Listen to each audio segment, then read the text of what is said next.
All right, it's time for our weekly conversation with the head coach of the San Francisco 49ers, Kyle Shanahan. Kyle, thanks for joining us. As always, appreciate it. How you doing? Doing good, guys. How you guys doing? Doing good, good. Let's start off with the obligatory. Anything changed in the Ayuk situation? Oh, so much has changed. No, I'm just joking. No new updates. I'm sorry to keep being boring with that, but I wish I was saying something different, but nothing's changed yet. How's his back? From what I hear, he's still working through it. Yeah, it's like a back injury I used to have when I played. Go sit on the bench. You got a bad back. Anyway, Trent Williams. Any new news there? I've had some contact with him. It's been good to talk to him. I know we're negotiating hard, and nothing new to add though. But hopefully it's getting close. All right. So going into this week, last game of the preseason. How do you want to approach it? Do you want to get some starters in? How long would you like to see them? And what's the conversation like with you and the individual starters as to how much they want to play, how much you think you need to see from them, and how much they want to play to just kind of get comfortable before the regular season? Well, I mean, especially like the last time us being able to have a game for, really it's 3 weeks by the time you kick off. And we're only allowed to have one padded practice next week, which makes that tough. If we could have more padded practices next week, it wouldn't be as big of a deal. But they truly kind of do make it like a bye week last week. And the tough thing is with us playing on Sunday, we're not going to ever practice anyone the day after a game. And, then we get to here Tuesday and Wednesday, and to have any real padded practices these 2 days would have made it tough because then it would have been hard to play them in the game here on Friday. So we've kind of had to take it easy on them this week also just to be able to get them to there. And then next week kind of gets like that too. So to not get much out of this game, I think would be a risk. This guy's getting too much off. So the goal is to play our starters. I always tell them to be ready to play a whole half. Hopefully we get more plays and in some good situations, things go well. So, it only ends up being like a quarter and a half, but each guy's different. But I don't talk to them all individually about it. I kind of tell them what the plan, I tell them my reasoning for it. And I tell anyone who, everything I try to do is I try to say I don't do anything just to do it. I do it because I believe that's what we need as a team, or I believe it's what you need as an individual. And this is a decision I've made, and if anyone sees it differently, my door's always open, and I'd love to hear your opinion. But I'm doing this for a reason. And so that's usually how I roll with it. And not many guys disagree, but some guys can sometimes make good points, and we just deal with that when it happens. So real quick, I want to go back to last week because I know I'm not going to point out specific people, but a lot of people thought it was quote unquote crazy to play Brock behind that offensive line without having your number one offensive line in here. That you're risk getting him hurt. I don't buy it, but how do you respond to it? I might get what people say, but I think sometimes people are just trying to be a little bit dramatic with it. If we obviously thought it was something that he couldn't protect himself or the guys couldn't match up at all, then we wouldn't do it at all. But we didn't feel that way. We liked the reps that Brock got. He was excited to play. He was in there with possibly our 2 starting tackles, our starting center, our starting right guard, and Banks was down. So Banks ended up breaking his pinky the day before, and if Banks did, Zakel would have been up. So that could just easily be our opening day O-line. So that's part of football, and they're guys that are NFL players, and so I didn't see it as anything wrong with the offensive line, and I actually thought the offensive line matched up pretty well and did a pretty good job in that game. Talking to Kyle Shanahan on the UMA guest line, are you navigating, or do you have to do things differently in your evaluation process, being that you did not have the joint practices and you've got a lot of starters playing in this last preseason game?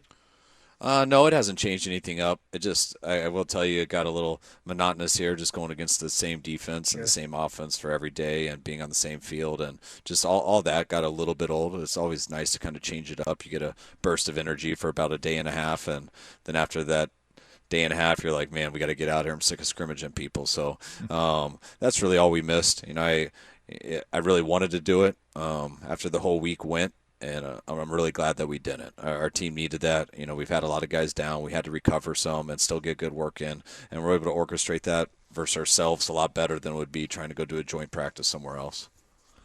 What do you like about this Schrader kid? He's kind of fun to watch. He's feisty. Will run between the tackles, outside. You can tell he's kind of a gamer, undersized. What is it about him that gives him a chance to compete at this level? He runs the ball well, and that's what we saw in his college tape, and it's looked similar in practice, and it looked the exact same in the game. And what I mean by that is he doesn't mess around. He hits it hard. He knows the right holes to go to.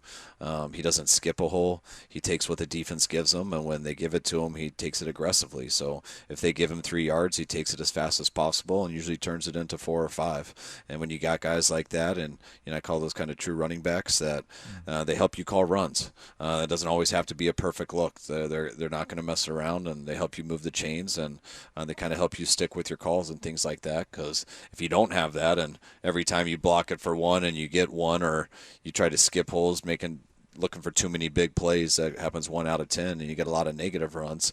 When the game's over, you end up seeing that you threw it 60 times and you barely were able to run the ball, and that's usually a recipe for losing games. We saw a lot of Jacob Cowing last week. I thought he looked good. It was fun to see him out there after he was dealing with the hamstring for some time. But what skill set does he give this receiving core? He's still working to get in there as a receiver. He's got a lot of work to do with that, but he's a tough kid. He's got all the talent that we saw in college. He's, when I say a lot of work, because he's been behind so much. Last week was his first full week of practice where he didn't have any setbacks with injuries. And the main thing we just wanted to see in the game, knowing he was behind, we didn't expect to see, a lot of detail and things like that just from the receiver position. But we just wanted to see how he competed. And that's what we were really excited about. The game didn't look too big for him. Really loved how poised he looked at punt returner, just making the right decisions, made some plays doing it. And also when we went to him in the pass game, made the catches, got up the field, and did his job. And we're going to keep working on him in every aspect, but the main thing was getting him out there and showing that the NFL game wasn't too big for him to know if he was poised enough to be able to do it in week 1 on Monday night.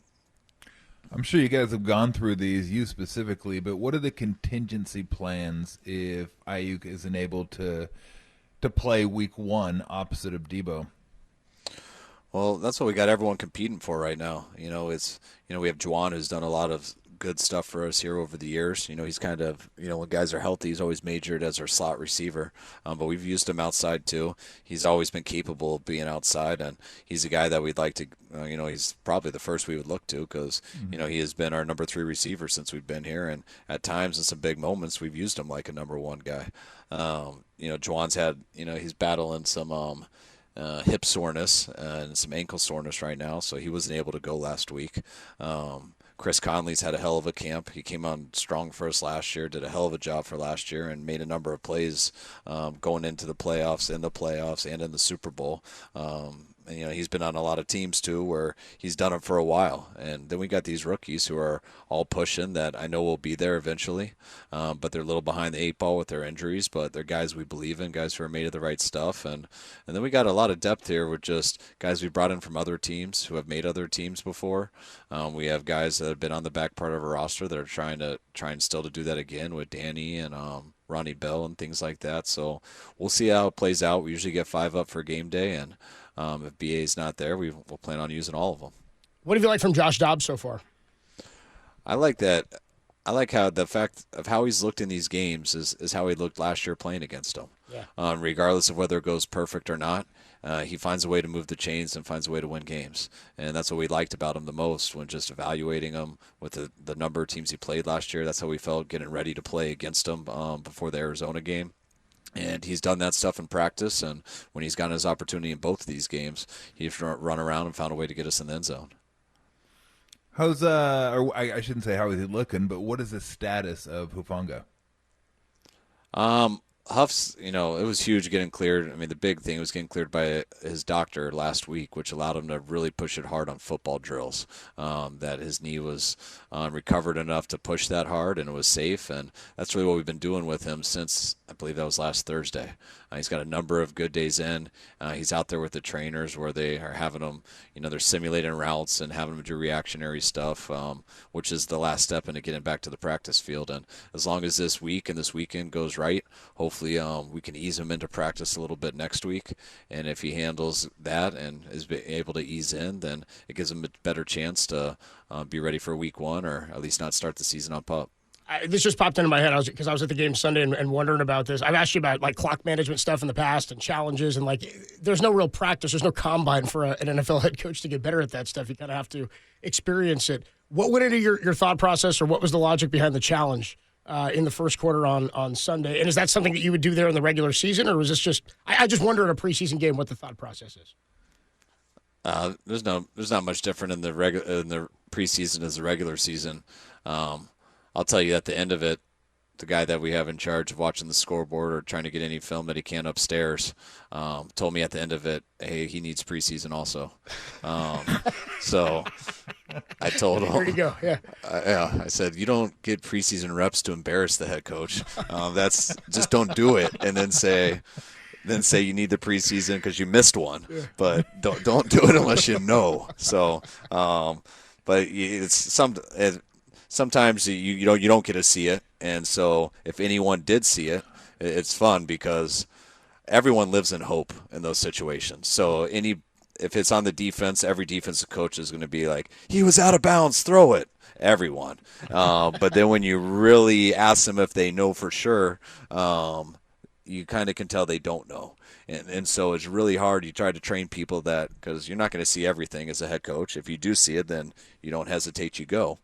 But sometimes there's only one person who saw it. It might be one guy who was sitting right there. And those are the guys you got to learn to trust, because sometimes when you throw a flag, listen to someone else and it's wrong, that person usually never suggests it again. And I remember a few years ago, I was looking at the pictures. There was a fumble on defense, and it was definitely a fumble, but they called him. They said he was already tackled. The whistle had blown. They said no fumble. He was down. And then I had one of the defensive coaches. I didn't see it at all. Not many people saw it. And he's like, Kyle, I promise you on my life, I saw it. That was a fumble. And I was like, are you sure? And he goes, yeah, I promise. And then I didn't hesitate. I threw the flag. And then the ref came over and was like, Kyle, what are you doing? And I go, they said it was a fumble. And he goes, well, Kyle, the other team recovered it. I was like, oh, God dang it. I was like, can I put that back in my pocket? And that guy hasn't suggested anything since. But he was right. He did see it right, but he didn't think of their second part. So those are things and situations you got to go through, but sometimes that's why it's hard to throw. Yeah. You don't get that shot that you see on TV. But, hey, how big of a deal it is, sometimes you don't mind risking it, sometimes you do. So you guys are just getting some work in then, in the preseason then. Everybody's got to get their work in. Yeah, exactly. I try not to base anyone on how they are as a head coach and how they are at throwing challenge flags. That's usually based off of what view people saw and balancing the risk reward. So how does that work? Is it once it hits the ground, you have to go through with it? Or if you throw it, what if you ran out there and grabbed it and picked it up off the ground before the umpire got over there, or the head referee? I don't know who comes over against the umpire, but could you run and grab it real quick and put it back in your pocket? Yeah, I actually did that one time. I remember in Washington, my dad threw one real fast, and then and he threw it, and because it was on the road, it was in New York, and they weren't showing the replay, and he was on the defensive headsets, and we were on the offense, and we knew it wasn't, and he threw it, and before I could talk to him, but he just dropped it in front of him. And I went running by him, and I grabbed it up as quick as I could, and I handed it to him. And then he clicked over and said, "Why'd you do that?" I'm like, "Oh, we know it wasn't." And he's like, "All right, thanks." And they hadn't seen it yet. And then they saw it on TV, so they gave us crap for it. But that's kind of how the process works. When I did that one that I messed up, I think it was during COVID, the fumble I was talking about. Yep. I had thrown it out there, because if you don't throw it far enough and the refs don't see it, they move on. So I always make sure I try to get out there so they see it. And by the time they got to me and they told me that, I was like, "Oh, guys, can I put it back in my pocket?" They're like, "Sorry, you got to live with it." Oof. It was a rough minute for me just to wait to hear what I already know. But you can be. I think I heard this correctly. That if you get one of the first two right this year, you get the third one, right? Yes. Okay, so you can be a little looser with the first one, right? Like you could take a little more of a risk. Like if it's the second one and I've already lost the first one, I want to make sure that's about a 90-10 chance, just so I have the last one. But with the first one, I might try a 60-40 or something like that, where it could go my way, it might not. But can you be a little looser maybe with the first one? Yeah, I think so. I mean, just because of that helps. But I mean, I don't really get that picky with it. If I don't gamble that much with it either. If we see it and we know it, we do it, and that's why you got to know who to trust. If I see it, then it's no issue at all. I don't even need to ask. I just throw it. But if someone else sees it and they know it, and they've been through this whole process, then if it's 1 yard, I mean that's not a big deal. Like depending on what down and distance is, but if it affects anything, I mean last week wasn't that big of a deal. It was only like a 5-yard difference and stuff. But 3rd and 9 is a lot different than 3rd and 4. Someone was adamant about it, and so I didn't mind at all. Let's make it easier for our defense, but we also need the preseason to make sure that someone, when they say they're adamant and they know, they understand that actually needs to be factual, and you need to truly know. You can't just hope. Yeah, he was adamantly wrong. Is what he exactly. was. It really wasn't all that close. Do you keep a chart? You should keep a chart like in your office, like a running chart of what everybody's record is. What their score is, what their or do they even get, like if somebody's 0-2, do they not get a third? No, we don't need a chart because everyone has been everyone remembers the moment, and it gets made fun a lot because people feel bad for it, and they say sorry. I'm like, oh, I read that sorry really helps. You go to the press conference for me after, or it's and they just sit in the box and say sorry. I just got to sit down there and feel stupid, but it's part of it. We live and learn, and we all go through it together, and we get better from it. Hey, before we let you run, just curious, we haven't asked you this, but Leonard Floyd, is he going to be mostly a pass rushing guy, like third downs or second long, stuff like that, or do you see him playing on first and second as well? No, he can play all 3 downs. I mean, he's been great here in camp. Just going against him over the years, whether it's Chicago or the Rams, he's always been a problem for us. I mean, he's to me been one of the tougher guys we've gone against. So I love him in all situations.